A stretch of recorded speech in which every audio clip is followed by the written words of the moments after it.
Thanks, guys. Welcome back. We have the weekly NFL recap. I'm Tommy Rooney, joined by Stacey Carter II. And Teddy Caputo. It was a great week of NFL football this week. Stacey, what stood out to you? The Chiefs are 9-0 now. They beat the Denver Broncos 16-14. It was a struggle, but they got the job done. And they've been winning in different ways week by week. They're 10th in offense, 4th in defense. But Pat Mahomes hasn't had a great season. 12 touchdowns against 9 interceptions. That's something that we thought we'd never seen from him. And if you look at their stats as far as wide receivers, including Travis Kelce, Hall of Fame tight end, under 500 yards. Yep. It's amazing. How are they winning week by week and not putting up the stats that we're used to seeing from the offense? And no Pacheco, too. Yeah, and no Pacheco. And no Rashee Rice. True. Yeah, it's crazy. Their next opponent, however, is the Buffalo Bills. The Buffalo Bills are 8-2. They're hot right now. They can keep teams under 10 points and under. They did that 4 times this season already. That could be the one loss for the Kansas City Chiefs. It better be. Don't forget about Christmas Day. They play the red-hot Pittsburgh Steelers as well. So. That won't be an easy game. But I think if they get past the Bills, they can more than likely run the table, go 17-0. They got Houston, too. So, if they're barely beating – struggling. Yeah, no, they have. But if they're barely beating the Broncos, then – I mean, at some point, something's got to give because they're getting by with these lucky wins at the end of the game. Yeah. Forgetting how to block a field goal, stuff like that. But it's scary. I don't want it to happen. But neither do I. Please don't. Teddy, what stood out to you this week?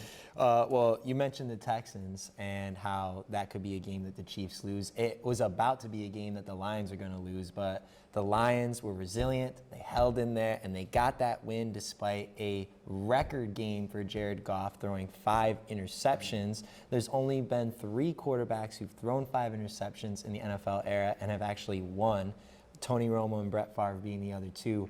The Lions got off to a really slow start, really not staying true to their identity with those 2 running backs, Montgomery and Gibbs, but they found their stride running the ball in the second half, which, I mean, I guess Jared Goff was still throwing picks, but it helped him later on in the game keep his cool and his composure, relying on those guys. And C.J. Stroud was hot in the beginning, finding his receivers, not remembering that Stephon Diggs and Nico Collins are both out. Joe Mixon's a bad man in space, but they just weren't winning the battle up front, both offensively and defensively, which they couldn't get the run game going in the second half. C.J. Stroud lost his stride, and the Lions were able to bounce back. And let me tell you, Jake Bates is probably my new favorite player in the NFL. I love that guy. Those kicks, brick salesman, man. I love that guy. Great post-game speech.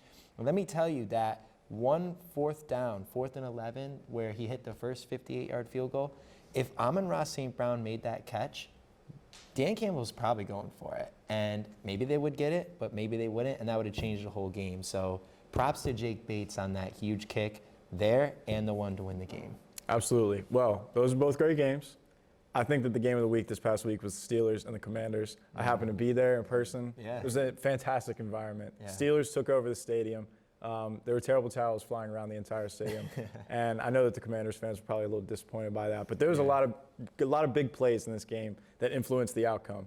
None more important than the jump off sides by Commanders rookie Jerzon Newton. And that play changed the game. Russ with his hard count. Everybody in the world knew that we were going to try to get them to jump off sides there, and they fell for it. There were also, the controversial Zach Ertz. Did he get the first down on that one catch? Jalen Warren fumbling at the 1-yard line. Yeah. The game winner from Russell Wilson to Mike Williams, who's been a Pittsburgh Steeler for 4 days. So there were some great big plays in this game, but that jump off sides really sealed the deal. And a lot of people were talking about, the Steelers fraudulent, haven't really beat a great team this year. This was a huge win for the Steelers, for Russ, for the locker room. And now they've got the Baltimore Ravens this week. And that'll be – yeah, it's a massive game. And that's probably the game of the week. Yeah, the Steelers, this is their first divisional game of the year. This is the latest that a team is playing their first divisional game in NFL history. Wow. Week 11, which is wild. They play the NFC North for basically the rest of the year. But they're 3-1 against Lamar, but they've never played him with Derrick Henry. So that'll be, obviously a factor in the game. But for everybody here, Stacey and Ted, thanks for joining us. We're going to go ahead and send it to Leo and Kieran for NFL preview.